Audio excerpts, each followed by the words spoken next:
Jed Clampett. I'd know you anywhere. Jed Clampett, just like Mother described you. Your ma knows me? Well, we live just beyond the ridge from you, back home. Well, it's mighty nice to have somebody from back home drop in on us. And it's mighty nice to feel the firm, friendly grip of a real mountain man again. Come in, come in. Don't believe I caught your name. Jones, Harry Jones. There's an article here concerning a confidence man known to be operating in this area. So? His M.O., that is police vernacular for modus operandi, which in turn is Latin. I know what modus operandi means. I watched Dragnet for 7 years. Sorry, Chief. To continue, his M.O. is to prey upon rural types, especially those who have come into money, like the Clampetts. He's particularly Let's see that. Harry Jones, alias Herbie Jones, alias Herbie Brown, alias Herbie Brower. Came out to California and struck it rich. Acquired a lot of property. But now my heart says, Herbie, boy, go back to the land of your childhood. You said your name was Harry. Oh, it is. Herbie's my second name. The one Mother always used to favor. Actually, when I think of that, I think of home and Mother. Your mom passed on, has she? Well, no, she's very, very sick. That's why I have to dispose of all my vast California holdings and hurry to her side. Now, Mr. Clampett, how would you like to buy the Hollywood Bowl? Excuse me, where you going? Well, I gotta go out and fetch Granny. She takes care of buying everything for the kitchen, like pots and pans and bowls. No, Mr. Clampett. It's not that kind of a bowl. The Hollywood Bowl is a vast open-air amphitheater, seats 20,000 people. What in the Sam Hill would I want with a place like that? What? Well, do you know how much money the Hollywood Bowl took in last year? Can't say as I do. $4 million. Is that a fact? That's right. $4 million? Yes, sirree, Bob. What the Sam Hill would I want with a place like that? You mean $4 million doesn't interest you? Well, not especially. I already got more than I need now. Well, congratulations. You just passed the test. What test? I just wanted to see if you were still that sweet, honest, ungreedy man that my dear mother told me about. Get Clampett on the phone. As the bulletin says, he is particularly clever at selling public parks and monuments to these rural types. He convinces them that he's one of their own kind. Sorry, Chief, the line's busy. Tell me, Mr. Clampett, what do you like to do? What I mean is, what are your favorite pastimes? Well, I reckon hunting, fishing, whittling. Well, then, the Hollywood Bowl is exactly what you need. I don't quite follow what you mean.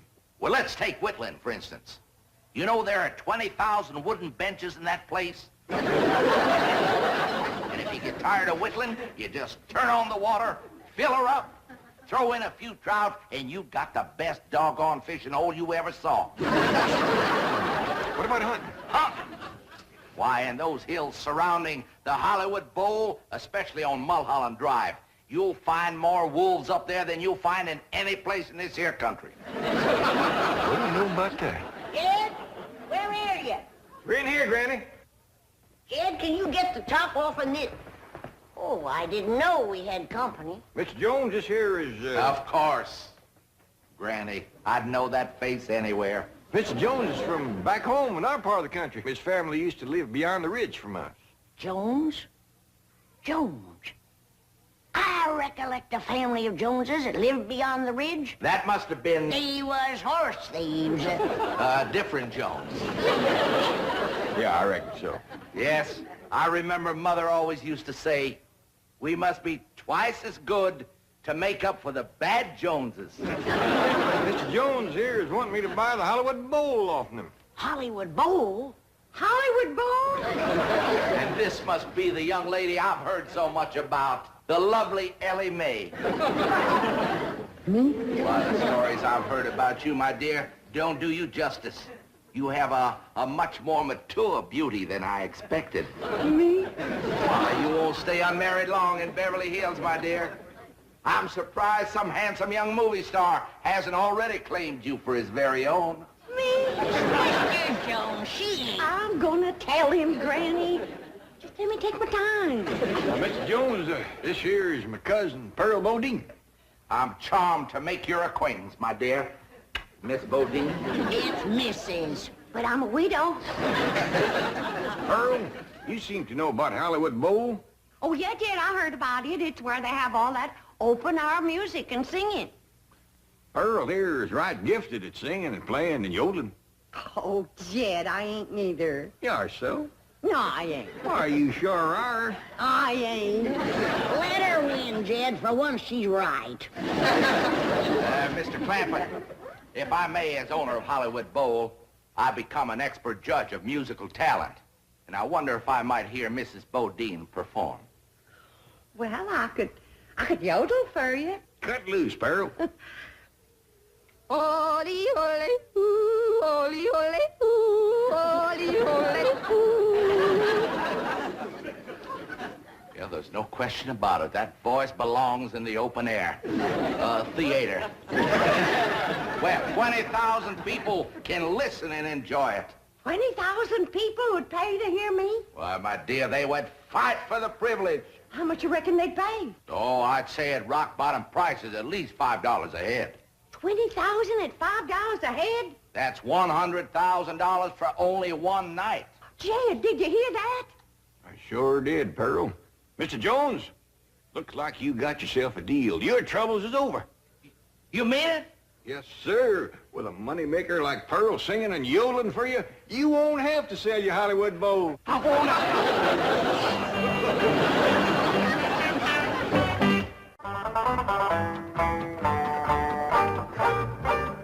Here you are, Mr. Jones. Thank you, my dear. Hello? This is...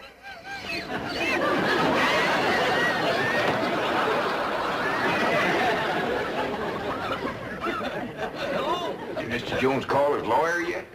Trying to get him now. Seems to have a little catch in his throat. Pearl told us some news, Granny. Ma's gonna sing in Hollywood Bowl, huh? It ain't set for sure until he talks to his lawyer. But you've got to find a way to get out of those contracts. This woman is a tremendous talent. Why, she's the greatest yodeler since Caruso. By George, I'm glad I'm selling the Hollywood Bowl. When a woman with the talent of Pearl Bodine can't play in my theater, then I'm through, you hear me? Through! I ain't gonna sing in Hollywood Bowl, Mr. Jones. We're booked solid, my dear, and I just got to honor those contracts. But if someone else was to buy the Hollywood Bowl, he could make new deals. He could put in anybody he wants. Jed, it wouldn't do no harm to go look at the place, would it? Oh, I don't reckon there'd be no harm in that. I'm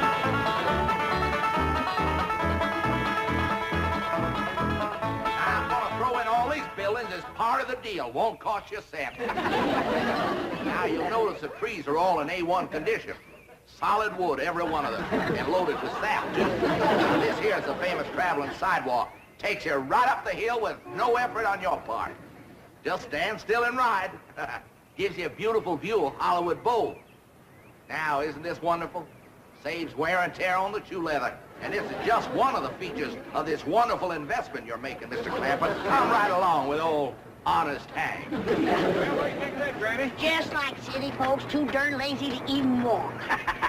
Say, incidentally, if you folks buy this here bowl, I'm going to throw in that traveling sidewalk absolutely free of charge. Ain't he a nice man? Well, Mr. Jones, you sure have took nice care of this place. Well, thank you, Mr. Clampett. Something my mother taught me. Never sell anything that isn't perfect, son. Especially if you sell it to a friend. Where's all them seats you was talking about? Oh, there's over here. But I think the best way to see them is from the stage. Why don't you all just follow me? Well,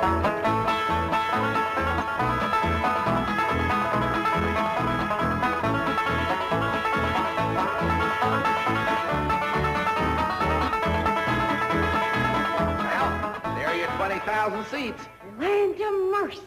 What do you think of that, Granny? Sure would hate to whitewash all them benches. Girl, this would sure be a dandy place for yodeling. Never seen nothing better. Jethro, You run up to them top seats way up yonder and see can you hear me when I cut loose. Okay, Ma. You know, he ain't gonna jump off that stage here. There's a 10-foot drop and then water.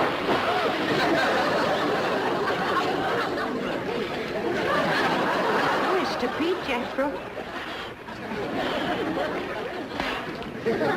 Hey, Ma, when you sing and yodel here, be careful about stepping off this here ledge. There's an awful deep puddle down there. Jethro, why can't you watch where you're going? Is he gonna be all right? Yeah, that won't hurt Jethro none. His clothes will tighten up a little, but he'll dry out in no time. Well, Mr. Clampett, how do you like our bow? Right nice, Mr. Jones. There, by the way, I think it's time we dropped all these formalities. From here on in, why don't we just make it Jed and Henry? I thought you said your name was Harry. Harry Herbert. Yeah, it is. Harry Herbert Henry. H.H.H. Jones. My mother used to say, those 3 H's stand for honesty, humility, and honor. Why don't you just call me what everybody else does? Honest Hank. That's a mighty dandy name, all right. One you can be proud of. Well, like I was starting to say, this is a mighty fine place here for whittling and yodeling, but I don't think it's any great shakes for hunting and fishing like you said it was. You know something, Jed? You're absolutely right. Just goes to prove how long I've been away from the hills. But I got another piece of property not too far from here. It's the greatest spot for hunting you ever saw, full of animals. And I'm gonna sell it to you dirt cheap. It's called Griffith Park. Yeah, named after my dear old mother. That's a mighty pretty name for a woman, Griffith Park. Unusual. Jed, why don't we take a run over there and have a look around? Well, that sounds like a mighty fine idea. Granny, Ellie Mae, Earl, we're all going over and looking at a piece of hunting property Mr. Jones has got. Hank. Honest Hank. Her looks like somebody's thrown a spell on her. Yeah, she acts like she's in some kind of a trance or something. Pearl. Pearl? Ain't Pearl? Pearl? Pearl! Pearl! Pearl. Pearl? Ain't Pearl? Pearl?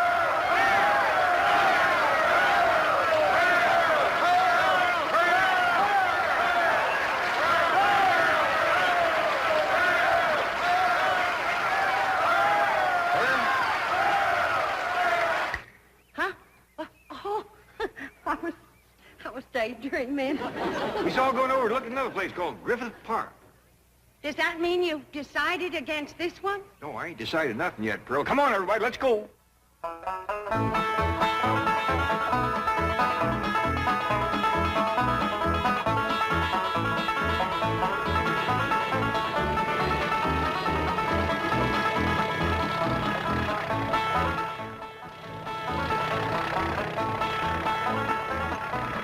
Ain't this beautiful? Just like back home. Ain't smelt piney woods like that since we left home. Uncle Jed, you just gotta buy this. Well, we can build us a cabin in here and come hunting all the time. Ain't gonna shoot at my critters, are you? When you go hunting, Ellie, you gotta have something to shoot at. You leave my critters be. Ellie, I can't breathe. Ellie Mae, turn him loose. Oh, if he hurts either one of my critters, I'll hit him on the jaw so hard he'll be able to look down his back and without even turning his head. Now, Ellie Mae, ain't nobody gonna do nothing to nobody. Or their critters. Besides, they ain't ours yet. We ain't bought the place. How much you asking for this here Griffith Park, Mr. Jones? Hank, Pearl. Call me Hank. All right, thanks. Never mind holding hands, Granny. Earl, that's a sure trick of a crooked horse trader. So you won't look too close at the horse or listen too close to the price. How much y'all want for this here Griffith Park, Hank, honey?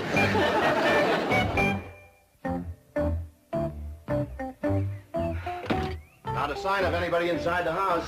Nor outside. Oh, well, we're probably worried about nothing. You know, the odds are 1,000 to 1 against this confidence man singling out the Clampetts, and even greater against them falling for it. You know, Chief, according to the circular, one of his favorite schemes is selling Hollywood Bowl. Isn't that a wild one? Can you imagine anyone ignorant enough to actually... Hollywood Bowl? Hurry. Yeah.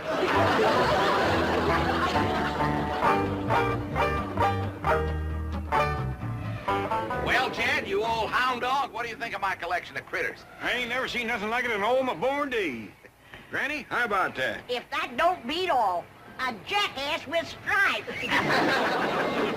And you ain't seen nothing yet. They even got bobcats with stripes. But them rascals is so high and as long as from here that post. Yeah, they's what they call tigers. Cost me a heap of money, bring them all the way from India. Mr. Jones, you ought to be ashamed. Putting all them critters in cages and pens. Don't you know critters like to be turned loose?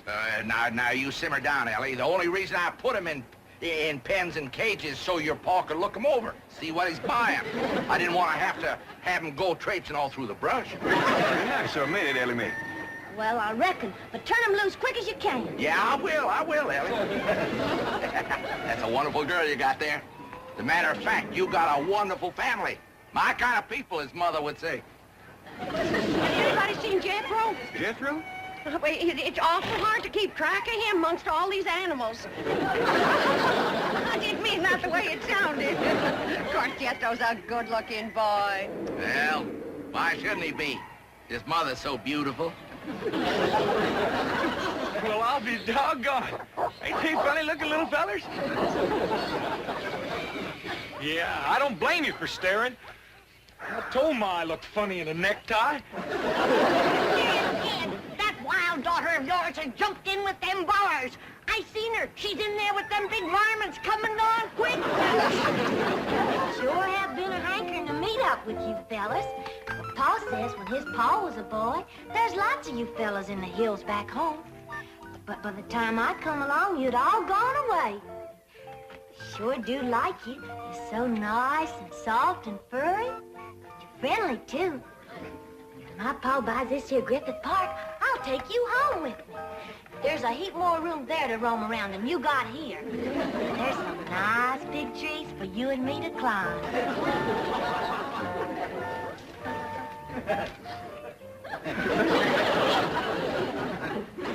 Oh, I can't look. One hug from those powerful arms could kill you.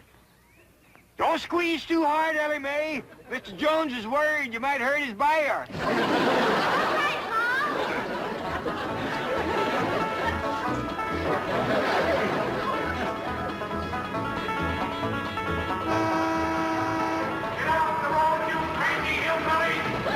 that pilot jumped off the freeway. Damn it, I wish I'd have brought my shotgun. They wouldn't talk back to us that way. Driver, this road sure ain't very polite. They's downright mean, a honking and a yelling like they. They had ought to be taught to drive with what you call courtesy. That means good manners. You got a wonderful idea there, young fella. And your Uncle Jed is just the man who could do it. Me? How? Well, if you owned this road, people would have to drive like you say. Is it for sale? Well, it wasn't, but I've decided to make you a package deal. I'm going to sell you Griffith Park, the Hollywood Bowl, and the freeway that connects them. Tell you what, you come on home for supper with us and we talk it out. Jethro, you stop at the Hollywood Bowl. I want to take another look at where I'm going to be performing. Okay, Ma.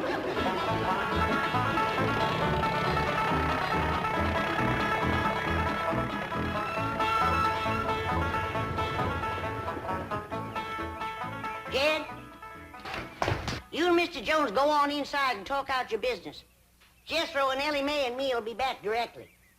Where are you going, Granny? I'll tell you later. Jethro, drive around the back. We got a few things to pick up.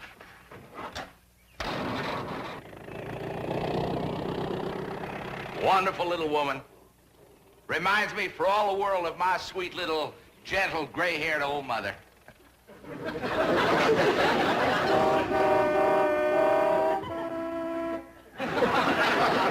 You heard me. I said if I let you use our freeway, do you promise to drive with... What is it again, Jethro? Courtesy. Yes. That means being polite to other folks driving and not speeding or honking or yelling at them. Or cutting in and out of lanes. Over at school, they told us that causes accidents. Well, speak up. Do you promise? Yes, ma'am. All right. Get back in your car and pass through. Next.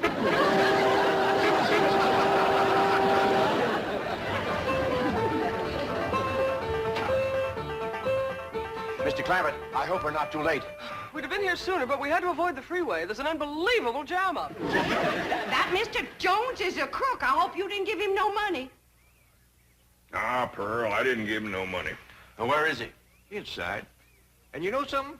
He ain't no mountain man. He can't hold his liquor worth shucks.